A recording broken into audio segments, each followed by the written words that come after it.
Хэлцэх асуудлын дарааллын дагуу 7 дугаар асуудал төрчний хяналтын газар орон нутгийн өмчт аж ахуйн тооцоод үйлдвэрийн газрыг байгуулж дүрмийг батлах тухай. Асуудлыг нийслэлийн засаг даргын нийгмийн салбар, ногоон хөгжил болон агаар орчны бохирдлын асуудал хариуцсан орлогч Амар Түвшин танилцуулна. Таныг эндэр төрж байна. Бацаг төлөөлөгч Гормын санал байгаа юм уу? За, Гормын санал.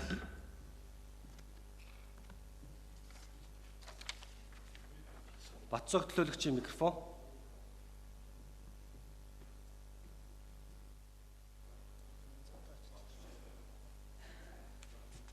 За энэ Түвшний хяналтын газар гэдэг. За энэ дулааны цэглэгээ станц 5. Өшөө нэг нь юу байлаа? Тогтоолд өөрчлөлт оруулах гэдэг. 8, 9, 10 энэ 3. Энэ сая нөгөө бүлгийн хурлуудаар орсон. Бид нар бас нэлээд энэ дээр ярилцсан байна. Тэгээд хороодын бас хурлаар орсон байна. Тэгэхээр заавал танилцахгүйгээр шууд асуулт саналтайгаар явчвал яадаг юм бэ? Цагаа хэмнээд. Тэгвэл эднийг нэмчихв. Газрыг улсын тусгай хэрэгцээнд авах 3 асуудал уу шүү дээ. Улсын тусгай хэрэгцээнд авах. Баханга, Багнуур, Хаан улд дүүрэг, Морингийн даваа гэсэн. Тий. Дээр нь нэмээд Шингэлтэй дүүргийн 17-г нэмчихвэл яаж вэ? 15 дахь асуудал болж байна. Шингэлтэй дүүргийн 17 дугаар оны өрхийн үйлдвэрийн төвийн хуучин байрлагыг агтлах. Улсын тусгай хэрэгцээнд авахгүй Баг ханга, Багнуур гэдээ 2 байгаа тийм үү?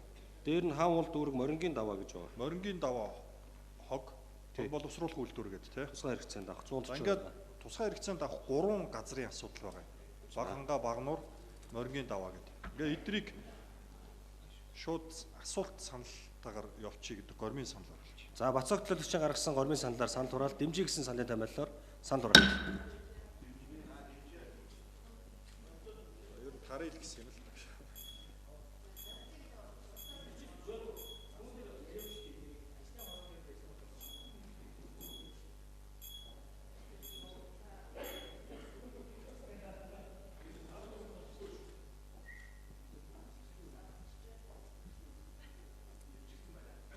орны 9% саналаар санал дэмжигдлээ. За, танилцуулгагүйгээр шууд асуулт хариултанд явуулъя. Түвшний хяналтын газар хэлцэх асуудлын дарааллын дагуу 7 дугаар асуудал асуудалтай холбогдуулан асуулттай төлөөлөгч авъя. Асуулттай төлөөлөгч авъя. Сандаг сүрэн төлөөлөгчөөр таслаа. Сандаг сүрэн төлөөлөгч. За. Амар Түвшин дарга танилцуулагдахаар байсан тий. За тэгвэл Амар Түвшин даргаас асууя да. Энэ байгууллагын эцсийн зорилго тэгээд эн чинь төр байгууллага юм уу, байнга цаашаага байхаар байна уу? Энэ талаар юу гэд ямар одоо юутай байна? Зургалтай байна гэж эхлээд асууя.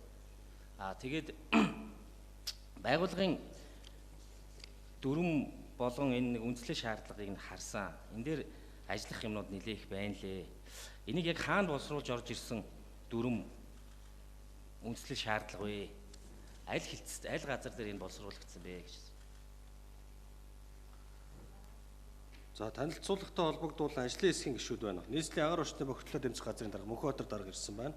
Эзэгчсэн инженер хангамжийн удирдах газар орон нутгийн өмчт аж ахуйн тооцоод үйлдвэрийн газрын сайжруулсан түвшний хяналтын хэлтсийн дарга Буян Жаргал ирсэн байна. За, сандаг сүрэн төлөөлөгчийн асуултанд хариулъя. Амар Түвшин. Сандаг сүрэн төлөөлөгчийн асуултанд хариулъя.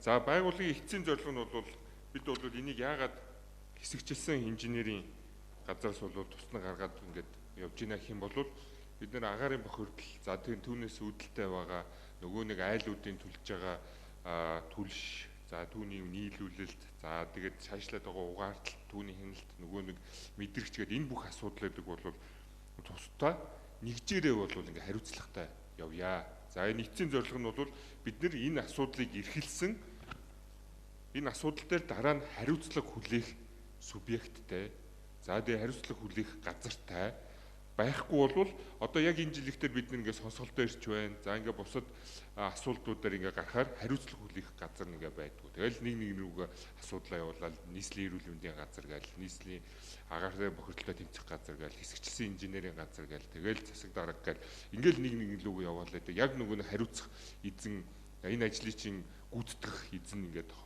байхгүй болчиход идэг байна. Тийм болохоор бол яг ингээд компани байгуулад яг энэ асуудлыг хариуцаад нөгөө иргэдийнхээ аюулгүй байдал. За дээрэс нь нөгөө хяналт тавиад тэгээ пишин яндан зуухныхаа битүүмжтгийг шалгаад за бүр шаардлагатай тохиолдолд бол засвар үйлчлэгийг хийгээд дээрэс нь угаарын хийн хяналтаа өөртөө тусдаа тавиад за ингээ одоо энэ жилээс чинь бид нар чинь дараачийн 25-26 оны шилжих өвлөх юм бол нийтдээ тооцоолж байгаагаар бүх айлууд маань бол орчноо нэгдсэн хяналтын системд орчин. Дээрэс нь хийн хяналтын систем рүүгээ угаарталтын хяналтын системд орчин. Тэгэхээр эдгээр бол яг энэ хяналтын систем дээр явна. За энэ чиг үүрэг нь бол энэ хамгийн гол нь бол ингэж хуваарлж өгч байгаа. За нийслэлийн агаарын бохирдлоо тэмцэх газар нь болвол үндсэн чиг үүрэг нь бол бодлогоо хий, бодлогоо боловсруулъя. Яг энэ бодлогын ажлыг хий. За яг нөгөө нь иргэдээр очдог, иргэдтэйгээ тулдаг. За яг энэ ажлыг бол энэ байгууллага нь хийя. Сая нөгөө нэг төмөр төлөвлөж түрүүний хэлжсэн нөгөө цагдаагд ажиллах бол нөгөө онцгоогоо за ингээд нөгөө нэг ажиллаа хийж байгаа төрийн албаагчдын хагас бүтсэн өдөрт ажиллах асуудлуудыг бол ингээд энэ тухайн газар нь байгуулагчих юм бол энэ асуудал бас нэг тийш нь бол шийдэгдээд явнаа. За эцсийн зорилго нь бол энэ угаарталтын, хяналтын за мөн бол энэ пишин зуух засвар үйлчилгээ за хатуу түвшний борлуулалт түгээлт за дээрс нь хадгалалт за энэ бүхний цогц үйлчилгээг ингээд нэг газар бол ингээд бие даагаад хариуцаад явъя гэдэг бол гол том зорилго байгаа. Агаарын бохирдлоо тэмцэх газар нь бол бодлогоо хий. Энэ хоёрыг чиг үүргийг нэг яахгүй бол энэ хоёр чинь ингээд холигчоол яваад байгаа юм л та. Тийм байгаа. За дөрвөмийг бол энэ чинь бол юу агаарын бохирдлоо тэмцэх газар за дээрээс нь бол хамгийн газараас за мөн агаарын бохирдлоо тэмцэх газар хөвлөж сууж байгаа. За энэ дээр бол нэг асуудал бол байгаа.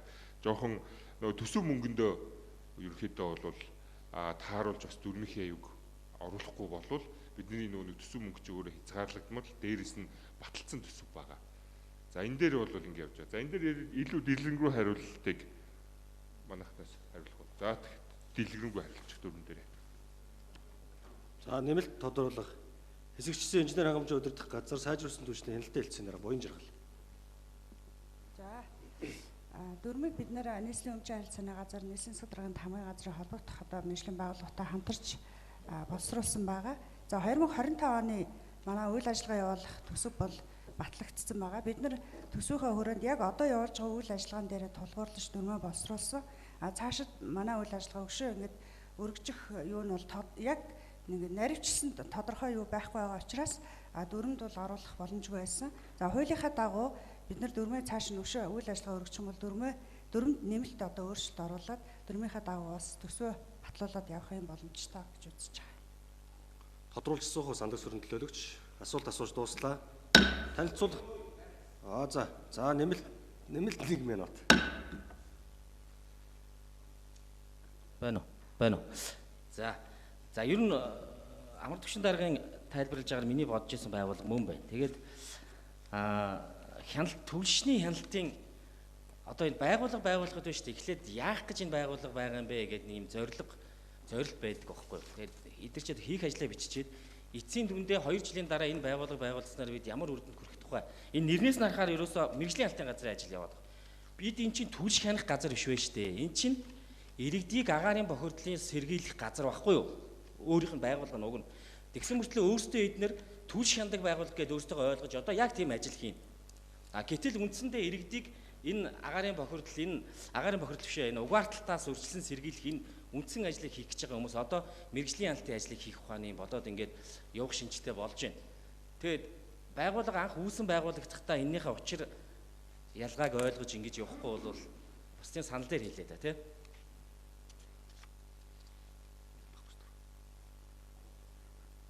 Босно. За хин хариулах юм. Санал хэлсэн гэж яг уу. За амар түвшин дарах хариулъя. Араас нь буян жаргал бэлдэж байгаарай.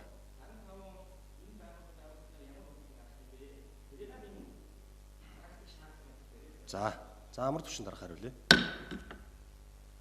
Түрүүн төлөвлөгчийн саналыг бол хүлээж авлаа. Бидний дээр бас тусгаад ажиллая. За гол зорилго нь бол таны ойлгож байгаагаар бол зүг байна. Ерөнхийдөө бол 25-аас 26 он руу шилжих үйл бол угаарталтын улмаас нас баралтгүй байх. Энэ том зорилтыг бол тавьж ажиллаж байгаа. За энийхээ хүрээнд бол энэ байгууллага нь өөртөө урьдчилан сэргийлэх, танин мэдүүлэх, за сурчилгаа хийх, дээрэс нь бол зорилт гүйлгэхтэй бол тулж ажиллаж, за 100 фишинг холбогдох энэ байгууллагуудаа хамтраад асуудлыг бол газар дээр нь шийдвэрлэх, дээрэс нь ингээд тусдаа гараа явуулчихаар олон улсын байгууллагуудтай шууд өөртөө харьцаад тусламж мөн буцалтгүй тусламжуудын асуудлаар бол бас асуудлаа шийдэх ийм бас их зүүн үндэс нь бол ингээд нэгдэх явахаараа бас давуу талтай гэж үзэж байгаамаа. Тийм болохоор бол эдгээр бол зундаа бол ерөнхийдөө бол 100 биш угаарталт эсрэг сурчлагын ажлаа хийгээд за үлдээ бол ерөнхийдөө угаарталт гарах асуудлыг угаартах инцидент буюу ийм асуудлуудыг бол ингээд бууруулах, нас баралтгүй гаргах энэ том зорилгыг бол тавиад ажиллаж байгаамаа. За дөрөн дээр бол энэ редакцийг бол оруулаад явах нь бол зүйтэй байна. Тантай санал нэг байна. Буян жаргал. За түлшний хяналтын газар гэж нэрлэж байгаагийн учир нь бол одоо бол бид нар сайжруулсан шахмал түлш хэрэгжилж байгаа нийт гэр орол маань цаашдаа бол хийн түлш, шингэн түлш, хатуу түлш гээд энэ одоо ойрын он жилүүдэд энэ түлштэй холбоотой асуудал маань цаашаа өргөжлөд явах учраас бид нар бас хийн түлшин дээр давхар одоо угаарын хийн төхөөрөмж суйрлуулж тэрийг бас хяналтын системээр хянах ийм одоо боломж маа дээр бүрэн байгаа. Бүх одоо бэлтгэл ажил бол хангагдсан. Үндсэндээ манай үндсэн үйл ажиллагаа бол хяналтын нэгдсэн одоо төв буюу хяналтын нэгдсэн систем байгаа. Энд бол програмчлал, дэд бүтц, тоног төхөөрөмж, хүний нөөц бол бүрдсэн. Тэгээд түлшний хяналт гэж нэрлэж байгаагийн гол юу нь бол хийн түлш, шингэн түлш, хатуу түлш одоо бүгдийг угаарын хийн хордлогоос хамгаалах ийм одоо зорилгоор нэрлэж байгаамаа. Хэлцэж байгаа асуудалтай холбогдуулан асуулт асууж дууслаа. Саналтай төлөөлөгч авъя. Сандаг сүрэн төлөөлөгчөөр таслаа. Сандаг сүрэн төлөөлөгч. Дөрөв болоо явчлаа. За жаргал сайхан дарга. За та бүхэнд Бацаг төлөөлөгч байна. За санал уу? санал. За өдрийн мэнд хүргье. За дээрх байгууллагч байгаатай холбоотой сая танилцуулга дээр бол бүх асуудлуудаа одоо нэг талдаа багтаанаа үндсэндээ энэ угаартай холбоотой, агаарын охирдолтой холбоотой, шахмал түлш, хийн түлштэй холбоотой асуудлуудаа хариуцах үндсэн чиг үүрэгтэй байгууллага гарч байгаа юм байна. Тэгээ одоо бол яг одоо үннийг хэлэхэд бол бас нэг үе бодоход айлуудын яндан хүртэл хөөлдөг ийм хүмүүс гарчихсан. Тэгэл ингээд төр бол бүгдийг хийгээд амжихгүй л дээ. Цаашдаа нас баралтгүй болохыг зорж байгаа гэж тийм боломж байхгүй. Иргэдийн өөрсдийнх нь хариуцлагын асуудал давхар байгаа шүү дээ. Тэгэхээр энийг одоо ингэж бас зөрөгтөө дуурж болж гэнэ үгүй юу мэдэхгүй байна. Асуудал хариуцж байгаа хүмүүс өөрснөө мэдчихэл байгаа. За одоо миний хэлгээд байгаа гол нэг санаа юу юм бэ гэхээр энэ угаардсан иргэдийнхээ бүртгэл мэдээлэл чинь яг хаана нэгтгэж явж байгаа юм бэ? Жишээ нь яг одоо бодит амьдрал дээр ийм асуудал гарсан. Манай Баянзүрх дүүргийн 30 дугаар хороонд харьяалтай иргэн сонгон айрхан дүүргийн нарангийн голд очиж хонжоогоод угаартаад ингээд дүүрэг орон нутагт мэдээлэл нь ирээгүй, тэндээсээ дуудлага мэдээлэл аваад эмнэлгийн тусламж аваад ингээд явцсан. Тэгээд тэр айлын мэдээллийг хөөхлөөр мэдээлэл нь ерөөсөө байхгүй байгаа байхгүй. Тэгэхээр цаашдаа одоо энэ угаартж байгаа угаардсан иргэдийнхээ за энэ дээр ямар арга хэмжээ авагдсан, зарим тохиолдолд дүүрэг орон нутгийн дээр ажил арга хэмжээ зохион байгуулах ёстой. Энэ асуудлууд нь одоо энэ байгууллагатай бүгд харьяалагдах нь байна гэж ингэж ойлголоо. Зөв бол зөв, буруу бол буруу бас гэдээ бас дараа нь хэлж ийн үз. За тэгээд дүүрэг дээр бас яг одоо энэ чиглэлийн нэлээд олон хүмүүс байгаа. Тэгээ энэ одоо хоёр газар одоо бүрэн бас харьяалагдаж явдгүү. Дүүргийн одоо шуурхаа хурал энтрийг хийхэд бас тодорхой мэдээллүүд дутуу байдгаа. Тийм учраас дүүргүүд дээр энэ байгууллага нь бүх саяны одоо угаартай холбоотой өртсөн, эндсэн, арга хэмжээ авагдсан бүх мэдээлэлээ энэ байгууллага нь хариуцж явах нь зөв гэж ойлголоо шүү.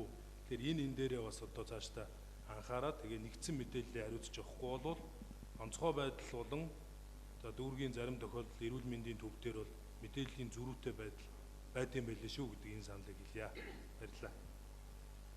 Бацаг төлөөлөгч таних дарахаар тэр нэр нь орохгүй нь. За энэ асуудалтай биш. Харимттай төлөөлөгч. За энэ түлшний хяналтын газар гээд аж ахуйн тоцлол үйлдвэрийн газар ингээ байгуулж байгаа юм байна. За хуучин бол 5-7 түлшээр байсан. За энэ чинь бас бид нар нэг нэг хэдийн юм ярих хэвээр. За яг түлшээ хянаад байна уу эсвэл эдгээр улс төрийн ажил хийгээд байна уу гэж. Нэг мэдсэн чинь сая сонгуулийн үеэр чинь нэг баахан түлшний хяналтын ингээд бүлэг фракс нөхдүүд үүссэн. Доогоороо сүлжээ ажилдаг. Нэг иймэрхүү нөхдүүд байдаг штэ. Тэгэл одоо усаас мөнгө авдаг ямар ч зорилготой байдгийг. Тэгээ энэ ер нь бол энэ дөрвөн мөрөм юмнуудаа жоохон харахгүй бол хууль зөрчсөн юмнууд орж ирсэн байна. Гэрээт ажилтан гэдэг чинь бас сэмэлтийн хуулиар нь байха болсон шүү дээ. Байгаа мó? Бүх байгууллагуудыг гэрээт ажилтан авах боломжгүй гэдэг ингээд хоригдсон байгаа шүү дээ. Одоо энэ буцаад ингээд гэрээт ажилтан гэдэг нэршлэр явах юм уу? Нэг хоёрт энэ нэг одоо томоохон хийх ажлуудынхаа зорилгыг тавьсан байна л да. Тэгээ яг энэ нөгөө нэг амьдралын боломжгүй хамгийн эмзэг за магадгүй одоо нөгөө гэр байшин дулаан алдагдaltaй яа харахгүй төлөө нь үүсэхгүй ийм хүмүүс төр очичоод сонгуулийн шантаачийг зогсчдөг шүү. Тиймэрхүү байдал бол цаашдаа бол гарахгүй шүү. Бидэрт бас хэд хэдэн мэдээлэл бол байгаа. Машаа боёо даргач гэсэн өөрөө мэдж байгаа. Тэгээ энэ байгууллагыг яг хэн удирдах юм? Одоо захирлын асуудал нь орж ирж байгаа юм уу? За одоо энэ бид нар ингээ байгуулад өгөх юм байна. Захирлын асуудал нь танилцуулаар орж ирж байгаа юм болоо. Энийг тодорхойлчих гэж бодсон. За сандаг сүрэн төлөөлөгч санал явж байгаа болохоор сандаг сүрэн төлөөлөгч. байна. За энэ Улаанбаатар хотын хөгжлийн ерөнхий төлөвлөгөөний дагуу гэдэг ингээд дараах томоохон ажил хийнэ гэдэг 8 ажил тавьсан байгаамаа. Тэрний 8 дахь ажил нь л энэ түлшний хяналттай холбоотой ажил. Бусад 7 нь огт түлшний хяналт биш. Энэ инспекшн гэдэг ингээд хяналт гэдэг өөртөө нэр өгөөд тэгээ түлш төр өөрөө түлшүүлдвэрлэнэ. Тэгээ тэр түлшээ хянана гэдэг чи одоо яг агуулгын хувьд ч гэсэн ер нь болохгүй байгаа байхгүй да. Тэг хийх ажил чинь өөр ажиллаа. Тэгэхээр наад нэрээ соль. Миний харж байгаагаар та хэд би ахаад хэлье. Иргэдийг энэ угаарталтаа сэргийлэх үндсэн ажлыг хийх ёстой ийм байгууллага. Та хянах хүмүүс биш ээ. Хянан хамгаална гэвэл иргэдийг хянаж хамгаалах хүмүүс байхгүй юу? Тэрнээс түлшийг дагаал түлш хянан гэвэл түлшний тэр бүтэц орц найрлагыг хяндаг байгууллага бол би мэрэгжлийн алт гэж ойлгоод байгаа. Одоо манай түлш хянан гэдэг одоо тэр хин энтрийг орж ирэх нь хянана гэдэг. Үйлдвэрлэжэл дагаал түлшээ яаж ийн гэж хянаад чанарыг сайжруулад яваад ах юм чинь нэрнээсээ болохгүй шүү дээ. Нэр болохгүй байвал цаашдаа үйл ажиллагаа чи яг энэ нэрээ дагаад буруу тишээ явчих байхгүй юу? Тэгэхээр би та бүхэнд юу гэж хэлээд нэг хүлээр нэрээ солио. Бүр одоо иргэдийг яг үйл ажиллагаандаа чиглүүлээд иргэдийг угаарын юунаас сэргийлэгч байдаг юм ийм газар гэж нэрлээд тэгээ иргэд рүүгээ чиглэсэн ажиллаа. Иргэдээ эцсийн зорилго бид тэг эрсдэлтэй асуудлын 25 оны үйл бид тэг одоо эрсдэлтэйгээр 25 оны өвөл очих гэдэг шүү дээ. Тэр ажлыг эднийх хийх нь шүү дээ. Тэгэхээр тэрэндээ тохирсон нэрээ өгөөл тэр лугаа л ажиллаа л да. Бити тэгэл одоо энэ арай төсөөл хөтөлбөр хэрэгжүүлнэ ч гинүү хэсэгчлэн инженерийн хангамжинд үе шаттайгаар холболт хийх. За яг одоо гэхдээ холболт хийх ажил чинь бат зоригийн төсөл юм шүү. Яагаад одоо энэ хяналтын газар хийн түлш холбох ажлыг хийх болчих вэ? Тэгвэл нэрээ өгчл. Тэгвэл бид тусдаа иргэдийг хамгаалах өөр нэгж байгуул. Тэгэхээр энэ дээр манай энэ амар төвшин дарга за босод энэ 4 метр боловсруулж байгаа хүмүүс анхаараарай. Тэгээ нэрээ өөрчлөөд дотроо ярилцаад тийм редакцийн засвар оруулах байдлаар хэдүүлээ баталж явбал яасан гэсэн. Тэгээд энэ хийж байгаа ажлуудаа нэртэй чинь тэр 8 ажлыг чинь 7 нэртэй чинь уйл ямар ч холбоо байхгүй 8 дахь ажил нь түлшний хяналттай холбоотой. Тэгээд наад тэр бид тэр хяналт тавих мавих гэдэг энэ төрийн энэ нэрээс аль болохоор татгалзмаар байгаа. Тэр хяналтыг тэр нэг байгууллага л хийх. Та бүхэн бол хянах биш. Энэ чиглэлээр хариуцлага хүлээж түүнийхээ үр дүнд өөртөө хариуцлага хүлээж ингэх ёстой байгууллага болохоос хэн нэгний хийж байгаа ажлыг хянах байгууллага бол огт биш. Гэдгийг л би энд хэлээд байна. За. Чи бат зориг төлөөлөгч. За. Бид түрүү нэг л юмыг харин тодруулах гэсэн. Ер нь бол ихтэй тодруулахаас илүү баримт төлөөлөгч нарын саналтай нэг байна. За энэ байгууллага бол яг хүүхд түүхийг аваад үзэх юм бол 2017 оноос хойш 5-7 түлшээр байж байгаа. Дараа нь ингээд сая хэсэгчсэн инженерийн байгууламж дээр байж байгаа. Тэгээд одоо ингээд үйл ажиллагаанаас манай агентлаг дээр бас тохируулга хийгдээд. Тэгээд сая түрүү хариунтын төлөөлөгчийн хэлдэг бас зөв. Нэг хэдэн гэрээд гээд нэг 6 дүүрэх төлөв 7 дүүрэх юм ажилдаг юм улсууд байдаг. Тэгээс үүлдээ тэр сонгуулаар ажиллаад байдаг юм өөрөө статус нь ойлгомжгүй байгуулга болсон байхгүй. Тэгэхээр энийг тусна гаргаж байгаа нь бол зарчмын хувьд бол зөв. Гэхдээ сая үйл ажиллагааг нь яг тодорхой болох хэрэгтэй. Жишээлбэл хэсэгчсэн инженерийн байгууламж нь үлдэж байгаа нь яг юу хийх юм бэ? Нөгөө хэдэн уурын зуухыг чинь бид нар хийн түвшин шилжүүлчихээр тэр болтол байх юм уу? Эсвэл энэ манай шинээр байгуулагдж байгаа одоо түлшний энэ хяналт гин үү, зохицуулт гин үү, удирдлага гин үү те энэ байгууллага байх юм уу? Ер нь бол одоо ингээд бид нар чинь нийслэлийн бодлого, хотын даргын бодлого, үйл ажиллагааны мөрийн хөтөлбөрийг баталсан шүү дээ. Бид нар ирэх одоо 6-7 жилдээ хатуу түлш буюу энэ нөгөө шахааны үлээ нөгөө шахмал түлш, нөгөөх нь энэ түүхийн нүрс хоёроос солиод хийн түлш, орон сууц, за өөр сэргээгдэгч мөчрөө ингээд шилжээд эхлэх үед нөгөө гэр хорооллын орон сууц, хотхон, тархмал эрчим хүчний их усүрийг хангаж байгаа байгууламжуудыг хариуцах байгууллага тодорхой байх хэрэгтэй байхгүй юу? Тэгээд тодорхой хугацаанд бол энэ байгууллага үйл ажиллагаагаа явуулаад тодорхой хугацаанд өөрийнхөө чиг үүргийг хэрэгжүүлсэн байна. Гэхдээ яг сая түрүүнд тодруулах гэдэг нь зөв. Ер нь бол явандаа энэ бол үйлдвэрийн газар учраас иргэдийн төлөөлөгчдийн хурал дахиад дөрөнд нь өөрчлөлт оруулаад яваад байх л да. Тэгэхээр энэ хэдэн байгууллагуудынхаа статусыг бас тодорхой болгох нь зөв л дөө. Тэгээд миний саналаар бол би нэг 2-3 зүйлийг хэлмээр байна. Энэ дөрвөн дээрээ редакцийн засвартаа оруулаад тэгээд саяын энэ өгсөн улсуудын саналыг нэгдүгээрт тусгаад гуравдугаарт нь одоо тэр бодвол одоо нэр усан дээр ч гэсэн тогтоолынхаа өөрчлөлтийг хийх л баг. Хамгийн гол нь хэсэгчлсэн инженерийн байгууламж нь хэдийн хүртэл ойрших юм. За энэ цаашдаа бол хийн түвшинд шилжих үед одоо яаралтай сургалт аюулгүй байдал хийн түвшинд шилжих гэж байгаа хэрэглэгчдийн аюулгүй байдал сургалтын асуудал цаашлаад холболт угсралтын үйл ажиллагаанд холбогдох ёстой. Өөрөөр хэлбэл энэ төслийн хүрээнд тодорхой төвчний хүмүүсийг сургалтанд хамруулах, тодорхой төвчний хүмүүсийг энэ шинээр орж иж байгаа технологид суралцуулах ийм ажил хийгдэх ёстой. Энэ ажилд энэ улсууд хамрагдах байх.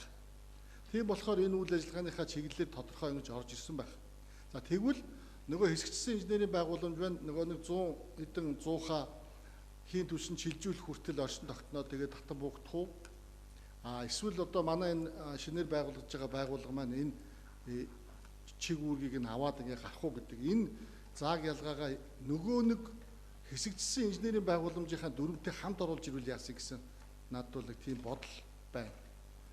Дээрэс нь энэ хийн түвшинд шилжиж байгаа асуудалтай холбогдуулаад яаралтай энэ байгууллагын улсуудыг юм уу аль нэг улсуудыг чадахыг бэхжүүлэх, чадваржуулах ийм ажил хэрэгтэй байхгүй. Тэгэхээр энэ улсуудыг яаралтай оруулах ёстой. Бодвол тэр 500 гэрээтийн оронд бараг 50-60 сайн механик инженерүүд одоо бараг бидэд хэрэгтэй. Нөгөө угсралт явуулсны дараа нөгөө хийгдэж байгаа хэрэглэгчтэй холболтын заавар зөвлөгөө, засвар үйлчилгээ, заримдаа ашиглалтын компаниудын үйл ажиллагааг хянах хүртэл үйл ажиллагаа энэ дээр явагдах ёстой. За үүнийг давхардуулаад тэр сая хэллээ. Хатуу түлшний хяналтыг хийхээс гадна одоо хийн түлшин дээр хэрэглэгчдийн хяналт сэрэмжлүүлэг, энэний удирдлага, хяналтын бас эрсдлийн асуудлыг бас хамт давхар хийх ёстой юм. Тэгэхээр энэ дээр би бол редакцийн засвартаагаар оруулах нь зөв. Сая саналуудыг тусгаад бүр одоо өмнөх хэсэгчсэн инженерийн байгууламжийн дүрмтэй хамт ер нь баг оруулал яасан гэсэн ийм санал. Бацаг төлөөлөгч.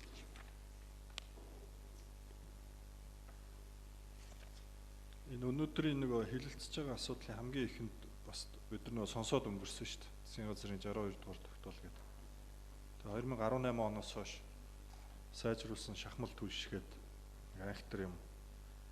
Тэгээ хамгийн сүүлд сая бид нар сонсгол зохион байгуулад тэрэнд зарим албаны улсууд оролцсон баг тий. Тэгээ шийдвэр гаргах түвшний улсууд ч гэсэн оролцсон. Бодит мэдээллийг авсан. Өнөөдөр бас төлөөлөгч, эрдэнэс хөтлөөлөгч ч гэсэн бас энэ асуудлыг хөндөөл ингээд ярьж ил байлээ. Тэгээ энэ бол хамгийн одоо чухал асуудлуудын нэг л дээ. Хүний амьтад холбоотой. Угаартаж хүн нас орсоор л байгаа. Бидний нэг зогсоож дийлж чадахгүй байгаа. Өнгөрсөн хугацаанд яг энэ бүтэц оронтой өшөө бүр энэс ч их байсан. Би одоо миний санджаагаар бол яг нөө сайжруулсан шахмал түвшний хяналтаар гээд дүүрэг болгон дээр, хороо болгон дээр нийтдээ бараг 2000 гаруй хүн ажиллаж исэн. Хөдөлмөрийн өсний доод хэмжээгээр. Тэгээ нэг бөөндөө нэг хорооны иргэний танхимын байран дээр сургалт авч ийн гээд зарим нь ирдэг, зарим нь ирдэггүй. За, ирсэн улсууд нь хөдөлмөрийн өсний сарын доод хэмжээгээр одоо гэрээтэй гээд 9 сараас ахуулаад 5 сар хүртэл цалин аваад ажилладаг. Ажиллаж байгаа улсууд нь аль гудамжны ямар айлыг хариуцж байгаа нь тодорхой бус. За тэн хариуцж исэн гудамж өрхөөс нь хүн угаартаад нас ороод хордлогод ороод насан туршийн одоо өвчлөл авахд эргээд хинтээ нь хариуцлага тооцох уу гэдэг нь тодорхой бус явж ирсэн л дээ. За ингээд мэдээж энэ бол одоо улсын хэмжээнд, засгийн хэмжээнд байсан одоо энэ агаар орчны бохирдлоос одоо сэргийлэх төв гэдэг ингээд үндэсний хороо гэж байсан. Тэр татан буугдаад одоо ингээд нийслэлээр ирж байгаа. Гэтэл тэр хуучин одоо муу ажиллаж ирсэн тэр бүтцийг нийслэлээр бид нар ялгаагүй л дахиад байгуулах гэж байгаа байхгүй. Тэгээ юу нь шинжлэгдэж, юу нь өөрчлөгдөж байгаа юм. За энэ жил харьцангуй бас энэ өвөл их дулаахан өмжлөө. Би бол тэгж хувьдаа бодож байна. Тэгээ энэ жилийн шиг ийм өвөл эх жилүүдэд байх уугүй юу гэдгийг бид нар бас сайн хэлж мэдэхгүй. Өшөө одоо хөрсөн дээр Улаанбаатар хот хасах одоо 30-35 гээд хүүтрүүл хүн болгон дулаахан хонохын тулд ахиухан галаад хүлжил таараа. За ингээд энэ нөгөө эрсдлүүд чинь дахиад өснө л дөө. Тэгэхээр энэ нөгөө хяналт тавьж байгаа одоо урдсан сэргийлнэ гэдэг байгаа мó, хянана гэдэг байгаа мó, одоо яана гэдэг байгаа. Яг ингээ харахаар айгүй ойлгомжгүй юмнууд маш их байгаа даа. Тэгээ бид хэд ч гэсэн энэ уулын бүлгийн хурал дээр айгүй тодорхой хэлсэн. Нэгдсэн хуралдаан дээр одоо заавал энэ асуудлыг хөндөхөөс илүү наан одоо яг мэрэгжлийн энэ хороодуудынхаа хурлууд дээр юмнуудаа сайн яриад ингээд ороод ирья гэдэг ингэсэн. Тэгэл юу ч өөрчлөгдөөгүй л яг энэ материал нь хэврэл ороод ирлээ л. Тэгээ яг юу өөрчлөгдөхийн, хэн одоо хариуцлага хүлээхийн, ямар үр дүн бид нар эндээс харж байгаа юм. Зүгээр сургалт хийгээл одоо та нар одоо өстой угаартва, та нар одоо буруу зуух түлээдэ шүү, тэ? Буруу түлш түлээдэ шүү. Тэгээ одоо өөртөөсөө болоод угаартаад эрсдэл үүрүүл одоо бид нар хүлээхгүй шүү гэдэг ийм ажил хийх юм уу, яах юм гэдэг. Ингээд ийм ойлгомжгүй юмнууд их байгаад байгаа шүү. Тэгээд мэдхгүй нь одоо миний хувьд бол, бидний хувьд бол одоо нөө бидний гаргасан буруутай шийдвэрээс болоод хүн хохироод байгаа шүү. Эргээд хариуцлагыг хэн хүлээх вэ гэдэг энэ асуудал бас байгаа шүү. Тэгээд энэ юмнууд чинь энэ одоо та нарын боловсруулсан бичиг цаасан дотор чинь бол бас ойлгомжгүй, тодорхойгүй байгаа шүү гэдгийг хэлье. За. Хэлж байгаа асуудалтай холбогдуулан асуулт асууж санал хэлж дууслаа. За, редакцийн засвартаагаар батлаад явчихсан. Нэр өөрчлөх, дүрмээ хуульд нийцүүлэх. За, дотор бас агуулгын болон хэлбэрийн хэд хэдэн өөрчлөлтүүд байна. Амгалан дарга редакцтайгаар ороод явчихвал та өөрчлөлтөө хийгээд буцаад төлөөлөгч нарт мэдээлэл хүргээд танилцуулж болно.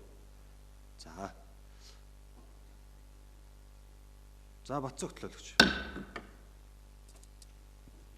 Энэ одоо эн чинь нэгдсэн хуралдаан шүү дээ, тий? Бид нар хуулиараа ингээд эрх олгогдоод хуралдаад ингээд явдаг. Тэгээ нэгдсэн энэ хуралдаан дээр юмнуудаа бэлдэж оруулж ирэх ёстой л доо үүрэгтэй л дээ. Манай энэ асуудал хариуцж байгаа албаны одоо болон мэрэгжлийн улсууд хүмүүсүүд маань тийх гэж л ажил хийж байгаа. Ер нь бол энэ хуралдааны гарч байгаа энэ тогтоол шийдвэрүүд редакцийн засвартай гэж явдаггүй юм. Редакц ямар тохиолдолд бид нар яадгүй гэхээр зөвхөн үг үсэг одоо дотор тэ нэг алдааг тэрнөөш бүтэн нэр солих тэ үг нэмэх өгүүлбэр өөрчлөх утга агуулга өөрчлөгдөх бол энэ бол одоо бидний баталсан одоо баталгаа биш байхгүй юу? Нэгдсэн хуралдаан дээр баталж байгаа баталгаа биш. Тэгэхээр ер нь одоо баяр дарга ер нь би бас нэг юм гормын санал бас хэлж байгаа. Хэдүүлээ ингээл айгүй юм уян хатан байна л да. Ингээл хитрхи зөөлөн байна.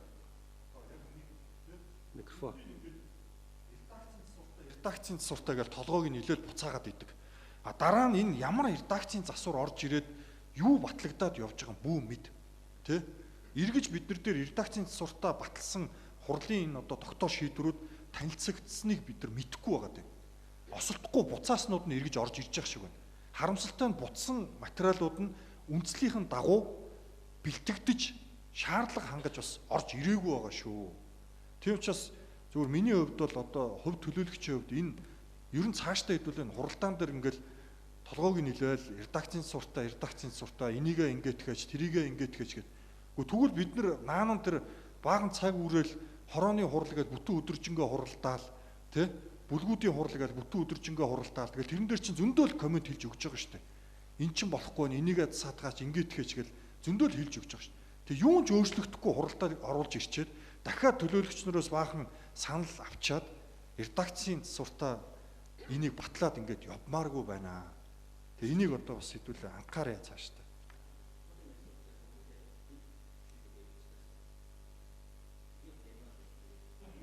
Би тэгээ гормын санал гаргаж ингэж бодож шүү дээ. Редакцтайгаар явуулахгүй шууд тогтоолын төслөө батлая эсвэл буцаая л гэдэг гормын санал гаргаж байгаа маань гэж ойлгож зөв бац төлөөлөгч. За тэгээд нэгэнт төлөөлөгчийн гаргасан гормын санал байгаа учраас санал хураалт явуулъя. Гэхдээ редакцийн засвартаагаар явуулахгүй. Редакц хийх гэж байгаа бол энэ асуудлаа бүрэн бэлтгэж танилцуулж орж ирээл гэсэн гормын санал гаргаж шүү дээ. Хамгаас редакц авъя л гэсэн шүү дээ.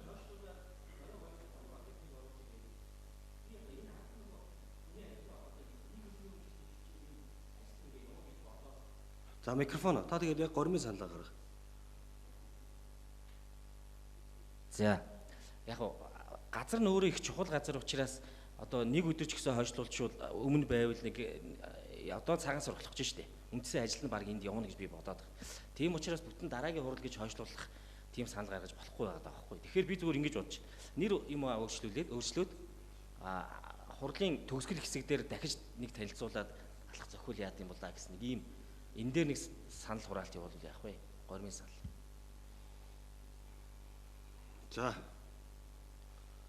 За Батцог төлөөлөгч, сандаг сүрэн төлөөлөгч хоёулаа гормын санал гаргасан. За эхлээд сандаг сүрэн төлөөлөгчийн гормын саналаар санал хураач. Адилхан. Гэхдээ нэг ээлжид хурлын хугацаанд хойшлуулах, нэг нь бол хэлцэх асуудлын дараа оруулж ирэх. Тэгэхээр би сандаг сүрэн төлөөлөгчийн гормын саналаар санал хураалт явууллаа. Сандаг сүрэн төлөөлөгчийн гаргасан гормын саналыг дэмжих гэсэн саналын томилоор санал хураалт.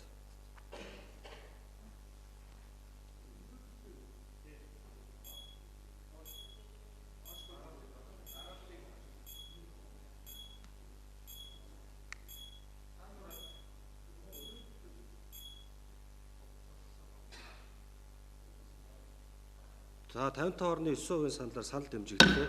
Хэлцэх асуудлын хамгийн сүүлийн асуудал туг асуудлыг оруулаад дахиж оруулж ирэх яа.